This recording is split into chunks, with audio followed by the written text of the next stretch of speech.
Nós vamos ler o Evangelho essa noite no livro do Apocalipse, no capítulo 2, a carta à igreja de Tiatira. No Apocalipse, o capítulo 2. Eu convido você a orar comigo mais uma vez. Obrigado, Senhor, por tudo quanto temos recebido das Tuas mãos, pelo tanto que temos para agradecer. Obrigado, Senhor, e te pedimos, dá-nos a Tua palavra nessa noite mais uma vez. Guia-nos pelo Teu Espírito, a Tua verdade. Te pedimos, Pai, que seja assim, para a glória do Teu nome, e pedimos em nome de Jesus. Amém. Apocalipse capítulo 2, o verso 18, diz assim a palavra de Deus: ao anjo da igreja em Tiatira, escreva: estas são as palavras do Filho de Deus, cujos olhos são como chama de fogo e os pés como bronze reluzente. Conheço as suas obras, o seu amor, a sua fé, o seu serviço e a sua perseverança. E sei que você está fazendo mais agora do que no princípio. No entanto, contra você tenho isto: você tolera Jezabel, aquela mulher que se diz profetiza. Com os seus ensinos, ela induz os meus servos à imoralidade sexual e a comerem alimentos sacrificados aos ídolos. Dê-lhe tempo para que se arrependesse da sua imoralidade sexual, mas ela não quer se arrepender. Por isso, vou fazê-la adoecer e trarei grande sofrimento aos que cometem adultério com ela, a não ser que se arrependam das obras que ela pratica. Matarei os filhos dessa mulher. Então todas as igrejas saberão que eu sou aquele que sonda mentes e corações, e retribuirei a cada um de vocês de acordo com as suas obras. Aos demais que estão em Tiatira, a vocês que não seguem a doutrina dela e não aprenderam, como eles dizem, os profundos segredos de Satanás, digo: não porei outra carga sobre vocês, tão somente apeguem-se com firmeza ao que vocês têm, até que eu venha. Àquele que vencer e fizer a minha vontade até o fim, darei autoridade sobre as nações. Ele as governará com cetro de ferro e as despedaçará como a um vaso de barro. Eu lhe darei a mesma autoridade que recebi de meu Pai. Também lhe darei a estrela da manhã. Aquele que tem ouvidos, ouça o que o Espírito diz às igrejas. Esta versão é a nova versão internacional, a NVI. Mas agora eu quero ler para você a mesma carta à igreja de Tiatira, na versão da Bíblia, a Mensagem. E você vai ver como a carta tem uma contundência ainda maior e a tradução deixa um pouquinho mais claro o que Deus está dizendo para nós e como está o coração de Jesus com esse pessoal. Escreva a Tiatira, ao anjo da igreja: assim diz o Filho de Deus, cujos olhos espalham chamas como de fogo e que tem pés como uma fornalha de bronze. Vejo tudo que você tem feito por mim, é impressionante. O amor e a fé, o serviço e a persistência, sim, muito impressionante. Você está melhor a cada dia. Todavia, por que você permite que Jezabel, que se diz profetiza, seduza meus servos queridos para uma religião libertina que nega a cruz? Eu até lhe dei uma oportunidade de mudar de vida, mas ela não quer desistir de sua carreira de negócios religiosos. Estou a ponto de eliminá-la, a ela e aos seus parceiros, e acabar com esse jogo de sexo e religião. Vou extirpar a prole bastarda da sua idolatria. Então cada igreja saberá que a aparência não me impressiona, porque examino cuidadosamente toda a motivação e cuido para que você receba o que merece. Quanto ao restante da igreja, que não tem parte nesse ultraje e condena o flerte com o diabo, esse flerte que se mostra como algo profundo, estejam certos de que eu não vou deixar a vida de vocês mais difícil do que já é. Apeguem-se à verdade que vocês conhecem até que eu venha. Esta é a recompensa que tenho para todo vencedor, para aquele que se apega à verdade, recusando-se a desistir. Vocês vão governar as nações. O rei pastor de vocês governa com a firmeza de um cetro de ferro, e a resistência das nações será frágil como um vaso de barro. Esse foi o dom que meu Pai me deu e que eu passo a vocês, e com esse dom, a estrela da manhã. Seus ouvidos estão abertos? Então ouça. Ouça as palavras do vento, o Espírito soprando através das igrejas.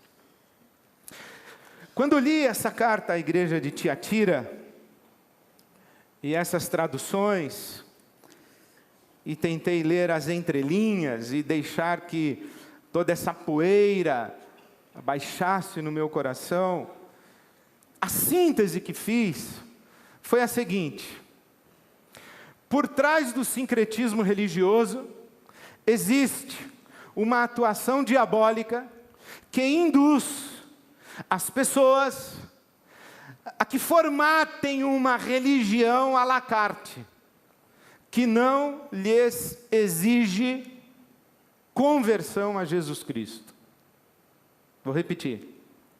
Por trás do sincretismo religioso, existe uma atuação diabólica, espiritual, maligna,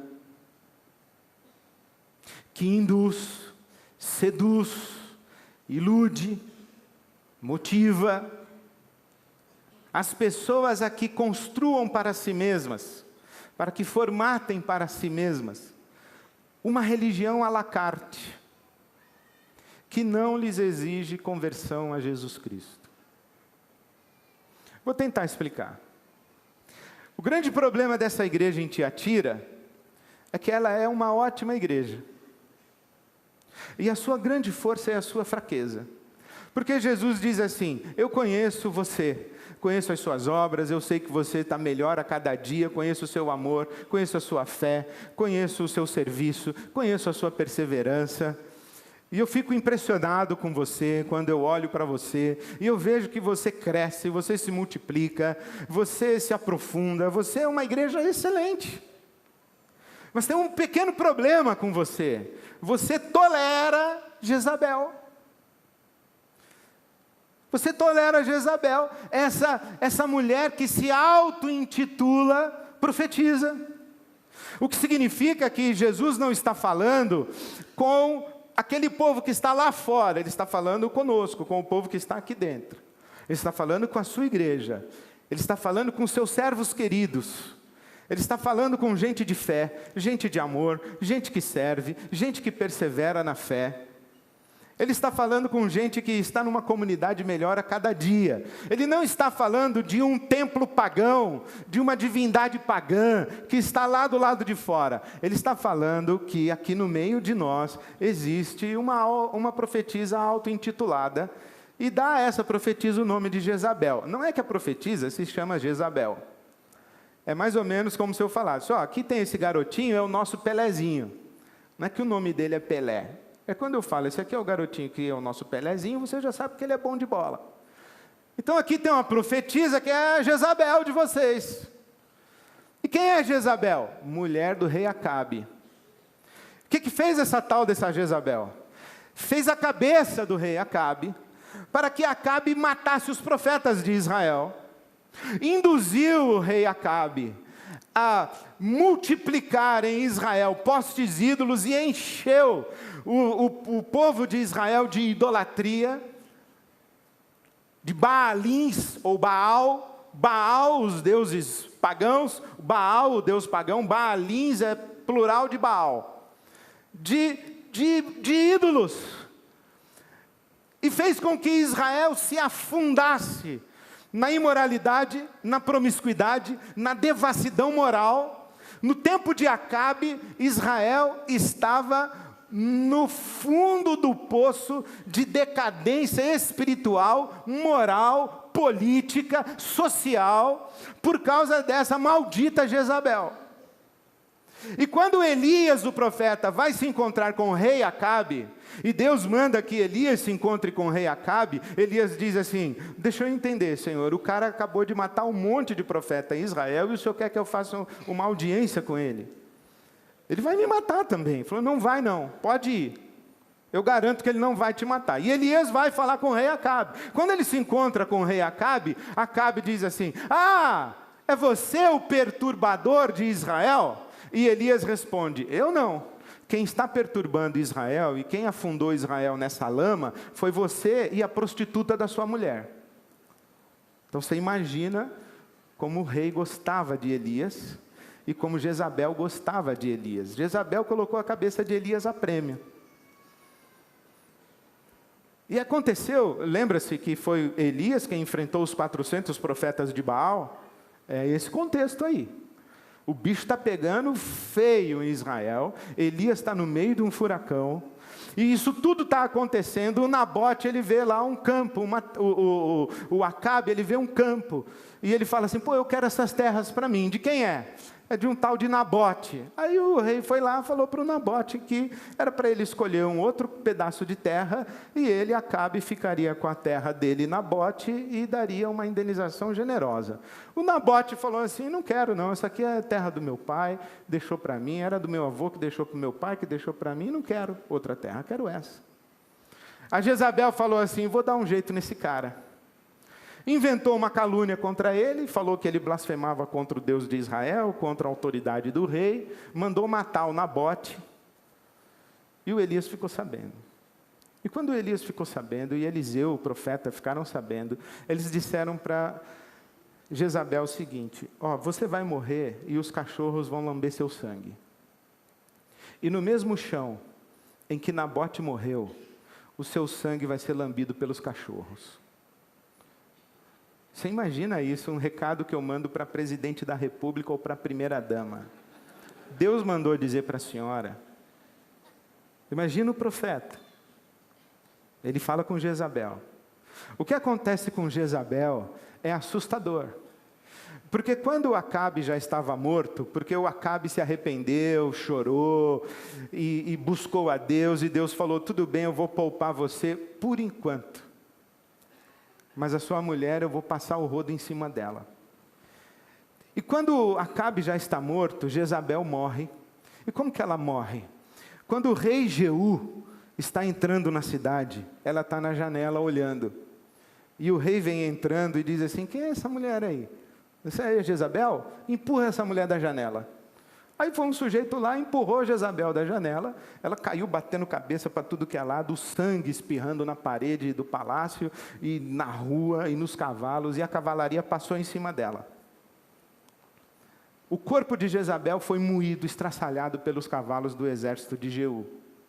Pegaram Jezabel, os restos de Jezabel, colocaram numa biga, sabe aquela biga, aquele cavalo, aquele carro de guerra que os cavalos vão puxando e tal, o cara vai em pé aqui, então colocaram o corpo de Jezabel numa biga, e levaram para o pátio de estacionamento onde tinha a Operação Lava Jato em Israel.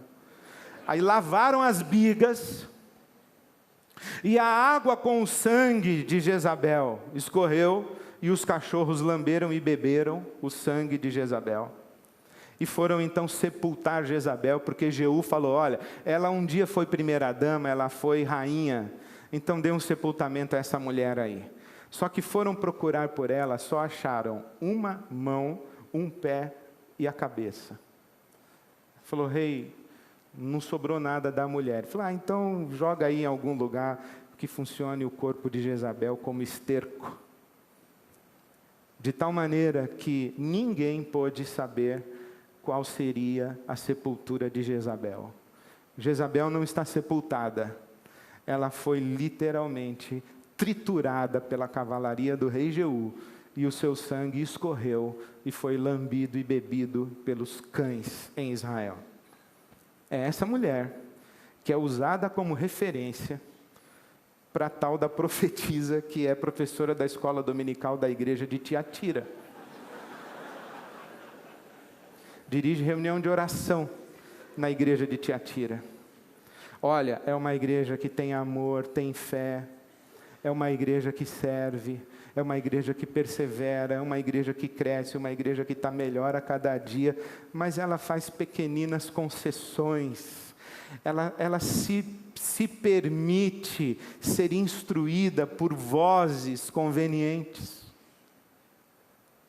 E aí essas vozes convenientes, que empurram a gente para ouvir outras vozes que não são as vozes de Deus ou a voz de Deus, essas vozes convenientes vão construindo uma lógica religiosa que Deus está chamando de diabólica. Falou, Jezabel falou tanta bobagem para vocês, que vocês já estão vivendo de acordo com a lógica dos mistérios do diabo. Vocês estão ouvindo essa tal dessa profetisa, e vocês estão flertando com o diabo. Mistérios profundos de Satanás. Mas as pessoas não percebiam que Jezabel era a voz do diabo no meio da igreja. E há um jogo de conveniências e de embaraços aí muito interessante. Veja como que na Bíblia Sagrada está sendo dito que ouvir Jezabel é flertar com espíritos do mal, é trilhar um caminho de idolatria, é cair na imoralidade sexual e na promiscuidade, na devassidão moral. Isso está acontecendo dentro da igreja. Se você levantasse o tapete da igreja de Tiatira, começava aí. Mas começava essa promiscuidade moral como? Com o fala demais da Jezabel e com o ouve demais de pessoas que não têm discernimento espiritual. É isso que estou chamando de sincretismo religioso, que vai induzindo as pessoas a escolherem na prateleira ou nas prateleiras do mercado religioso as verdades que lhes são convenientes. E elas vão montando uma religião à la carte, elas fazem o seu próprio cardápio religioso. É um pouquinho de budismo, é um pouquinho de teologia da prosperidade, é um pouquinho da Bíblia Sagrada, é um pouquinho do espiritismo kardecista, é um pouquinho de filosofia oriental, é um pouquinho de Freud, é um pouquinho de pastor fulano, bispo ciclano, apóstolo beltrano, e aí vai montando e cada um vai escolhendo o que quer ouvir. Vai escolhendo o que quer ouvir e vai escolhendo ouvir aquilo que lhe convém, porque nós temos uma capacidade extraordinária de selecionar o que ouvir. E quando nós selecionamos o que queremos ouvir, nós ouvimos o que nos convém. Por exemplo, você conhece algum profeta que diz assim: eis que o Senhor teu Deus te diz, meu servo, te levantarei como príncipe, tu has de governar, multiplicarei a tua renda, te exaltarei, tirarei do ímpio e darei a ti, porque nasceste para a cabeça e não por cauda. Esse é o ano da restituição, abençoarei a tua casa. Já ouviu o profeta falar isso? Tá, agora tu já ouviu um profeta falar assim: eis meu servo que o Senhor teu Deus te diz, tu és arrogante e prepotente, vaidoso e orgulhoso, tu não tens espírito de serviço, tu não tens humildade, prescrutei o teu coração e só encontrei maldade, arrependa-te, senão eu passo rodo em você. Já ouviu um profeta falar isso? Nunca ouviu, né? Nem vai ouvir. Nem vai ouvir. Nunca vai ouvir um profeta dizer o seguinte: ó, você está causando mal à sua família, está destruindo a sua casa, você está oprimindo a sua esposa, você, seu maldito, você, sua maldita língua solta, você está destruindo essa criança que você pensa que está educando, você está projetando nessa criança as suas fraquezas, você está projetando nessa criança as suas carências, você está projetando nessa criança as suas frustrações, filha de Deus. Arrepende-te, vai fazer uma terapia, dona. Você não ouve um profeta falar isso. E no dia que você ouvir, você muda de igreja. Você vai dizer que o profeta é mal educado, que o profeta não tem sensibilidade, aí você vai sair chorando. Imagina. Por quê? Porque a gente gosta de ouvir o que a gente quer. E quando a gente ouve o que a gente quer, a gente acaba servindo ídolos e não mais a Jesus. E quando a gente começa a servir os ídolos, qual é o ídolo que a gente mais gosta de servir? A gente mesmo. Qual é o maior ídolo que eu tenho? Eu sou o máximo. Eu tenho necessidades muito legítimas que você não compreende. Eu tenho dificuldades às quais você não dá atenção. Eu também tenho sentimentos, pessoal. Também tenho meus sentimentos. E olha, eu estou fazendo coisas na minha vida que, se você estivesse no meu lugar, você faria o mesmo. Não é verdade? Quem aqui vai julgar quem? Aí a gente começa a construir um evangelho que é demasiadamente conveniente a nós. E daqui a pouco a gente não precisa mais se converter, a gente não precisa mudar de valores, de prioridades, a gente não precisa mudar a agenda, a gente não precisa nada. A gente não precisa mais se converter. Porque a gente só ouve reforço para o caminho que a gente quer seguir. E aí, vem Jesus e fala: eu vou acabar com essa bagunça, eu vou matar essa Jezabel, e eu vou matar com ela os filhos dela e o pessoal que está cometendo adultério com ela. E eu faço uma observação: não estou falando de inferno, hein? Eu estou falando de juízo de Deus. Não estou falando de inferno. Porque no juízo de Deus, aqui na igreja de Tiatira, ele diz assim: olha, eu faço que você receba exatamente o que você merece. E sabe que isso não é o critério de Deus para julgar para a eternidade. Ele está falando aqui o seguinte: ó, você está semeando, você vai colher. Eu não vou evitar que você colha essa semente podre que você está lançando. Vai chegar um dia que a casa vai cair, eu não vou ter piedade.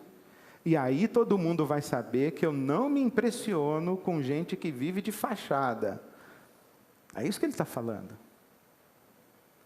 Agora, como é que a gente evita isso? Eu acho que tem aqui nessa palavra, a igreja de Tiatira, algumas sugestões interessantes. A primeira é: você guarda o que você tem, apegue-se à verdade que você já tem, que você conhece. É a mesma palavra de Paulo a Timóteo. Você sabe, Timóteo, as sagradas letras, então se agarre às sagradas letras que você aprendeu desde a sua meninice, desde a sua infância. Fica com essa verdade, não inventa moda, abraça a escritura sagrada, as sagradas letras. E lembre-se, quem ensinou essas sagradas letras para você? A sua avó Loide e a sua mãe Eunice. Eu acho que aqui temos um segredo muito extraordinário. Não é apenas a lógica do discurso do profeta, é a vida do profeta. Quem é esse profeta? O que é que ele diz é uma coisa, mas quem é esse que diz o que diz? Como é a vida dele? Paulo escreve a Timóteo, capítulo 3 da segunda carta, versículo 10, ele diz assim: Timóteo, você está seguindo de perto o meu ensino, o meu comportamento, as minhas intenções. Timóteo, você me conhece, você sabe não apenas o que eu falo, não apenas a maneira como eu vivo, mas você me conhece de olhar. Você sabe quando eu estou sendo irônico, sarcástico, quando eu estou mentindo, quando eu estou sendo verdadeiro. Você conhece as motivações do meu coração, você sabe quais são os meus jogos manipulativos, você me conhece. Então Paulo está dizendo o seguinte: preste atenção não apenas na lógica do discurso, mas na vida do profeta. Olha a vida dele. Olha essa Jezabel, Jesus está dizendo, essa Jezabel, ela mata profeta. Por onde ela passa, ela deixa um rastro de destruição. Ela só cria confusão. Ela só divide famílias. Ela só joga pessoas contra outras pessoas. Ela cria inimizades. Ela destrói reputações, ela manipula em seu próprio benefício, ela atropela quem se coloca na frente dela e que a impede de alcançar os seus objetivos. Se ela quiser um terreno e você não quiser vender para ela, ela mata você, ela passa por cima, ela inventa uma calúnia, mas nada impede essa mulher de conseguir o que ela quer conseguir. Presta atenção na vida dessa mulher, olha a casa dela, olha a cara do coitado do marido dela, olha os filhos dela. E você ouve essa profetisa, presta atenção. Por isso é que o autor da carta aos Hebreus, no capítulo 13, diz assim, olha, obedeçam os seus guias espirituais e atentando para a sua maneira de viver, imite a sua fé. Olhe para a vida dessa pessoa e não apenas para o discurso. A lógica do discurso ajuda muito. Tem gente que vem me elogiar e diz assim, pastor, eu gosto muito de ouvir o senhor e o fulano de tal. Aí eu penso, eu falo, mas como é que você consegue ouvir o que eu falo e o que esse sujeito fala? E no momento assim de mais vaidade e carnalidade, eu penso, como é que você ousa me comparar com esse sujeito abjeto? Você não tem discernimento espiritual, meu filho, minha filha. Você não pode acender uma vela para cada santo. Tem que escolher o santo. Não dá certo assim. Então a primeira coisa é essa, ver a lógica do discurso e ver a vida de quem pronuncia o discurso. A lógica tem que estar aqui na palavra.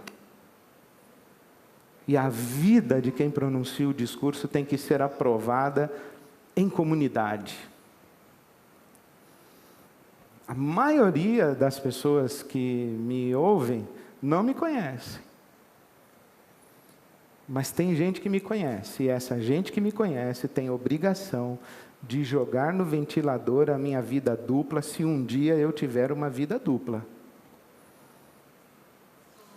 Porque isso é o teste da Bíblia Sagrada para as pessoas que ensinam a palavra de Deus. Nada de varrer pecado para debaixo do tapete para evitar escândalos. Isso é conivência. Isso é aquela sensação assim de que por que fulano está escondendo o pecado desse outro? É porque tem também. No reino de Deus não funciona assim não. A disciplina de Deus começa em casa e começa com os profetas. A carta é enviada ao anjo da igreja. É o primeiro que entra na lista. Agora, o segundo critério que eu acho que essa Bíblia Sagrada dá para nós, e que Jesus, falando da igreja de Tiatira, nos oferece, é que ele diz assim, vocês vão governar. Vocês vão governar as nações.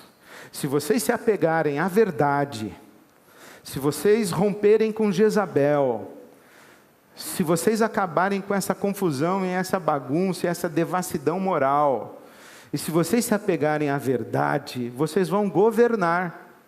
E a mesma autoridade que o meu pai me deu, eu vou dar para vocês, e vocês vão governar, com a autoridade do meu pai.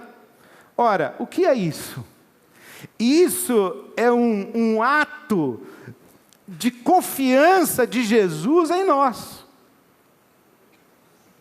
É como se Jesus olhasse para mim, para você e dissesse, olha, eu vejo que você tem maturidade espiritual para discernir a palavra da Jezabel e a minha palavra, para saber o que é que o meu espírito está falando e o que é que os outros espíritos estão falando. Você já tem discernimento e maturidade. Em outras palavras, você já tem autonomia, você anda com as suas próprias pernas, você tem uma consciência que está madura. Você cresceu, você é adulto. Você abandonou a infância. Você não é mais para ser governado, agora você governa. E Deus vai colocar na sua mão a autoridade para você governar, porque Ele acredita que você é capaz de ouvir a voz dEle e de governar de maneira leal a Ele, para fazer a vontade dEle. Isso é extraordinário. Falso profeta não gosta de gente inteligente, adulta, que faz pergunta. Falso profeta não gosta de ser questionado. Falso profeta não gosta de dar explicação. Falso profeta castra qualquer liderança que lhe faz sombra. Falso profeta não delega. Falso profeta não confia em ninguém. Falso profeta diz assim: sem mim nada podeis fazer. Aí os caras ficam inventando. Quer namorar? Pede para mim a minha opinião. Quer comprar casa? Pergunta para mim se pode comprar. Quer mudar de emprego? Pergunta para mim. Vai comprar uma casa? Me leva lá para eu ver se não tem demônio no terreno. Isso é manipulativo. Isso é manter pessoas na infância. É manter uma dependência maligna. É uma escravidão. E as pessoas andam amedrontadas, andam culpadas. Não crescem, não amadurecem, não florescem. Quando Jesus diz, os falsos profetas, pelos frutos você vai conhecer os falsos profetas, a gente pensa assim, que são os frutos da vida dos falsos profetas, o que é verdade. Mas considere, se Jesus não está dizendo também, que pelos frutos da sua vida. Você diz assim, ó, desde que eu comecei a ouvir esse profeta, desde que eu comecei a ouvir este ensino desta pessoa, desde que eu comecei a ser aconselhado, aconselhada por esta pessoa, como está a minha vida? Eu estou mais infantil ou eu amadureci? Eu estou mais assustado e assustada? Ou eu estou seguro? A minha autoimagem foi resgatada? O meu senso de valor próprio foi dignificado? Ou eu continuo caminhando com culpa, com medo, precisando dele, dela, eu estou dependente ainda? Em outras palavras, eu estou escravo disso aí? Eu estou escravo dessa igreja? Eu estou escravo desse profeta, dessa profetisa? Eu tenho medo de errar, de andar com as minhas próprias pernas? Eu me relaciono com Deus de maneira direta ou mediada pelo meu guru espiritual? Porque Jesus diz assim, eu lhe darei a estrela da manhã. Apocalipse 22:16. Jesus dizendo, eu, Jesus, sou a raiz de Davi e a resplandecente estrela da manhã. Profetas de verdade colocam pessoas em contato direto com Jesus, não consigo mesmos. Profetas de verdade não se reproduzem nos seus rebanhos. Profetas de verdade ensinam as pessoas a discernir a voz de Jesus. Encorajam essas pessoas a uma vida adulta, emancipada. Até o ponto que alguém vem e diga assim, ei profeta, valeu, não preciso mais de você. O profeta diz, aleluia. Glória a Deus, agora você não é mais alguém que eu cuido como um filho e não é mais alguém que eu governo. Agora você está na comunhão da igreja e é cooperador comigo no governo. Agora nós somos cooperadores, nós somos parceiros na missão. Você deixou de ser o bebezinho que eu tenho que carregar. Você não é mais uma criança espiritual levada por todo vento de doutrina. Agora você tem maturidade, discernimento, desmascarou a Jezabel, acabou com a bagunça espiritual da sua vida, colocou em ordem suas emoções, seus pensamentos, ajustou as suas crenças. Agora você está em contato direto com Jesus e nós somos parceiro, vamos aí que tem muita gente precisando da nossa ajuda. Esses são os critérios que Jesus dá aqui. Contato direto com Ele, ouvir a voz do Espírito que é pronunciada na igreja, porque a voz do Espírito não é para o guru, não é para o pastor, não é para o apóstolo, não é para o bispo, para o papa. A voz do Espírito é para a igreja. É na vida de comunidade que a gente cresce, que a gente aprende a ter discernimento espiritual e seguir a Jesus. No começo, na nossa infância espiritual, a gente não tem esse discernimento. Então a gente olha para as pessoas mais maduras, que nos inspiram, que tem uma vida inspirativa, e a gente vai fazendo mais ou menos o que elas fazem, para que a gente enxergue nelas a pessoa de Jesus. Só que tem uma hora que a gente perde aquela dependência infantil e começa a perceber que mesmo aquelas pessoas que nos inspiram e que mostram Jesus para nós, têm pés de barro, têm as suas falhas. E quando a gente começa a discernir as falhas dos nossos mestres espirituais, comparando com Jesus, isso é sinal de maturidade espiritual. E aí o seu mestre espiritual, ele vai dizer assim: muito bem, você está crescendo, você agora já está tendo discernimento.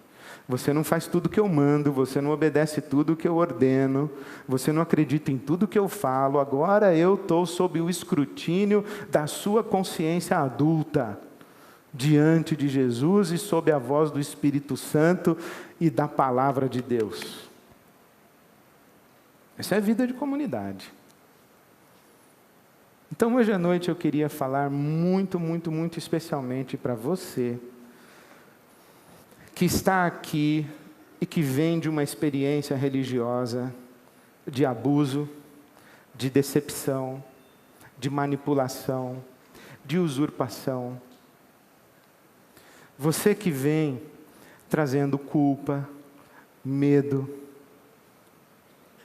Você que saiu da igreja de onde você saiu e o seu pastor amaldiçoou você. Tirou a bênção. Tirou a cobertura espiritual da sua vida. Você está angustiado, angustiada, em dúvida, confuso, confusa. Você está com vergonha do que você fez lá. Você pode estar até, inclusive, com raiva das pessoas que te machucaram lá. É com você que eu quero falar hoje à noite.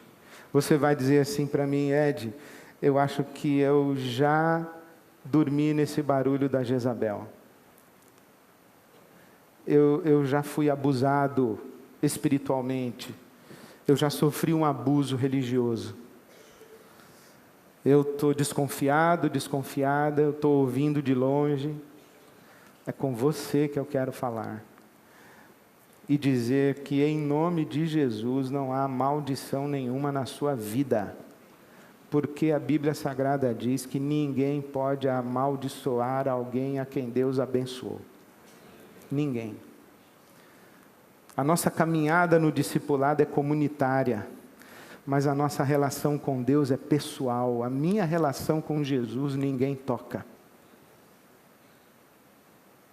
A minha experiência com o Espírito Santo de Deus ninguém toca. O corpo de Cristo me ajuda a discernir, me corrige, me disciplina, me encoraja, me exorta, me adverte. Mas a minha experiência com Jesus, ninguém mexe nela. Porque eu sou de Jesus. Se você é de Jesus, não tenha medo, não tenha culpa, não tenha vergonha. Ninguém pode amaldiçoar aquele a quem Deus abençoou. Então é com você que eu estou falando, que vem de uma experiência religiosa ruim. Eu faço um apelo para você em nome de Jesus, para você se colocar diante de Deus para experimentar cura, libertação, restauração, para essa experiência não se repetir aqui. Porque se você não fizer um caminho de volta e não levar Jesus até lá, essa ferida vai continuar aberta e você vai reproduzir essa experiência religiosa negativa onde você for, em qualquer lugar. Mas eu queria chamar você e falar que você vindo aqui, você vai dizer assim: Jesus, eu quero ter uma relação direta contigo, eu quero aprender a ouvir a tua voz. Eu entendo que os mestres espirituais são importantes, são úteis, eles são referência para a minha caminhada, mas é a tua voz que eu quero ouvir. É o teu Espírito que fala comigo. E eu quero me apegar à tua verdade. Porque eu quero ter autonomia, eu quero andar com as minhas próprias pernas. Eu quero ser um servo teu, não da igreja, não da religião, não do pastor ou do fulano ou do beltrano. Quero ser um servo teu, servir a ti. E eu quero trazer aqui o meu passado para começar de novo. Eu estou hoje aqui rompendo com Jezabel e com o espírito de Jezabel e com essa religião maldita. E eu te peço que o Senhor me ajude a ouvir a tua voz. Que o teu espírito me conduza. Me cure, me restaure, me perdoe, me liberte, me dê um novo amanhã. Com saúde espiritual, emocional. Saúde nas relações. Provavelmente você vai ter que buscar familiares de volta, amigos de volta. Você vai ter que perdoar pessoas lá do seu passado. Vai ter que aprender a orar por elas, abençoando. Você vai ter que se livrar da sua raiva, da sua angústia. Vai ter que se livrar da sua culpa e da sua vergonha. Mas esse é um caminho extremamente necessário para o seu próprio bem, para a sua saúde espiritual. Então eu queria orar por você hoje à noite. O mesmo João que escreveu o Apocalipse, escreveu cartas às igrejas. E numa das suas cartas, a primeira carta no capítulo 2, ele disse assim: escrevo-lhes estas coisas a respeito daqueles que querem enganar vocês. Olha que importante. Quanto a vocês, a unção que receberam de Deus permanece em vocês. E vocês não precisam que alguém ensine a vocês o caminho espiritual. Porque vocês já foram ungidos por Deus. E a unção que dele receberam é verdadeira e não falsa. E essa unção ensina acerca de todas as coisas. Então permaneçam nele. Permaneçam nele. Quando João diz que nós fomos ungidos por Deus, ele está dizendo que Deus derramou sobre nós uma unção assim de Cristo. Imagina que você tem uma cobertura de Jesus Cristo na sua vida. Você está cristado. É isso que ele está dizendo aqui. E Paulo, quando escreveu à igreja de Roma, disse uma coisa muito linda. Ele diz assim: meus irmãos, eu mesmo estou convencido de que vocês estão cheios de bondade e plenamente instruídos, sendo capazes de aconselhar-se uns aos outros. Olha que extraordinário, que maravilhoso quando um pastor ou um mestre espiritual pode dizer às pessoas: você já tem o seu coração transformado por Jesus, e você já tem discernimento espiritual e instrução espiritual, e agora vocês podem aconselhar-se uns aos outros. Isso é extraordinário, esse é o caminho do corpo de Cristo. E eu oro que a nossa comunidade seja assim. Deus nosso Pai, muito obrigado por essa noite, pelo sopro do Teu Espírito no meio de nós e pela Tua palavra, pela celebração. Muito obrigado, Senhor, pelo nosso encontro dessa noite contigo e na Tua presença. E nós abençoamos com a bênção do Senhor que está sobre nós como comunidade, como igreja Tua. Estes que trazem o seu coração ferido, o seu passado de dores, suas memórias ruins, suas culpas, as suas angústias, os seus ressentimentos, as suas mágoas, as suas confusões. Nós clamamos que o Teu Espírito Santo fale com cada um, toque a vida de cada um, restaure as emoções, as memórias, dê a oportunidade de enxergar com outros olhos a sua história, de começar uma nova história, um novo futuro, de assumirem responsabilidade pelas suas vidas. Revela-te a cada um deles, aprofunda a maturidade de cada um, o discernimento, que todos tenham uma relação direta com Jesus Cristo, Teu Filho, o nosso Senhor. Dá-nos o discernimento para ouvirmos a Tua voz e não qualquer outra voz. Somente o Teu Espírito e jamais os espíritos enganadores, nem mesmo as conveniências das nossas consciências. Dá-nos ouvir a Tua voz e somente a Tua voz. E dá-nos viver segundo a Tua vontade e somente segundo a Tua vontade. Nós nos despedimos, Senhor, uns dos outros, na Tua presença, clamando que derrame sobre nós da Tua paz e da alegria do Teu Espírito. E que leve-nos como homens e mulheres amadurecidos, crescidos, adultos, que cooperam contigo para abençoar o mundo que é teu e que o Senhor quer salvar e redimir. Faze assim, Senhor, leva-nos para a vida e espalha-nos por esse mundo, para vivermos segundo a tua vontade e abençoando aqueles que cruzarem o nosso caminho, para a glória do teu nome. Nessa unção do teu Espírito e nessa intimidade com Jesus Cristo, a nossa estrela da manhã. Que seja assim, Pai, para a glória do teu nome, em nome de Jesus. Amém. Amém.